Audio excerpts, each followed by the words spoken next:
está la ingeniería social. Personas que necesitan constantemente un refuerzo de feedback, son poco expressivas, val? Tampoc això ja no ho comparteixo massa. Jo les formacions no són poc expressives.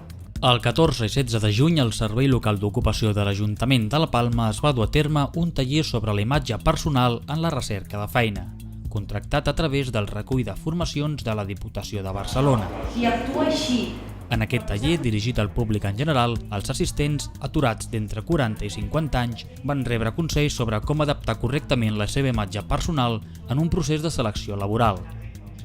Així, el 14 de juny, el taller es va enfocar en com adaptar la imatge externa dels candidats, és a dir, l'aparença estètica. Cabells, mans, roba, perfums i complements.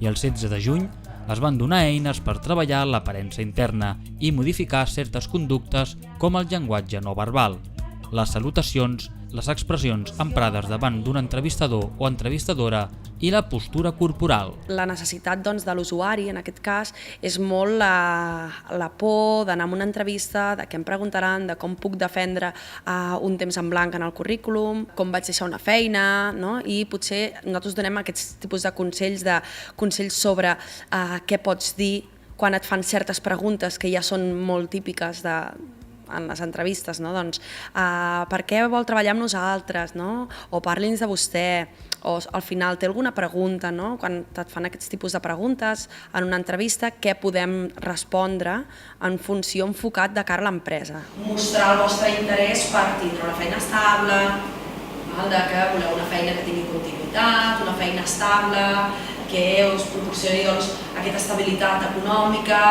i laboral. Així està donant una miqueta ja una manera de compensar. Bastant interessant perquè així he vist que llavors amb el temps que he fet currículums i després els he enviat a empreses tal igual d'altres coses que tindria que millorar. La presentació de l'explicació de quan vas a una empresa, el que has treballat, el que t'has dedicat. Per què et vas apuntar tu exactament? Perquè és el segon taller que vens aquí, Tei? Sí, perquè com que porto 10 anys sense treballar, no trobo feina, doncs mira, almenys estic ocupat amb alguna cosa. Creus que la gent hauria de participar més d'aquest tipus de taller?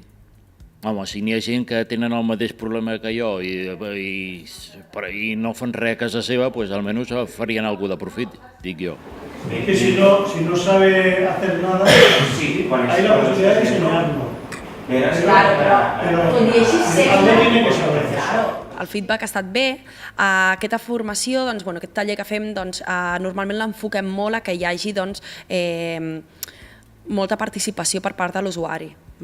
Per dues raons. Una, perquè és molt més dinàmica i no es fa avorrit, ostres, ara ens estan explicant aquí un tostón.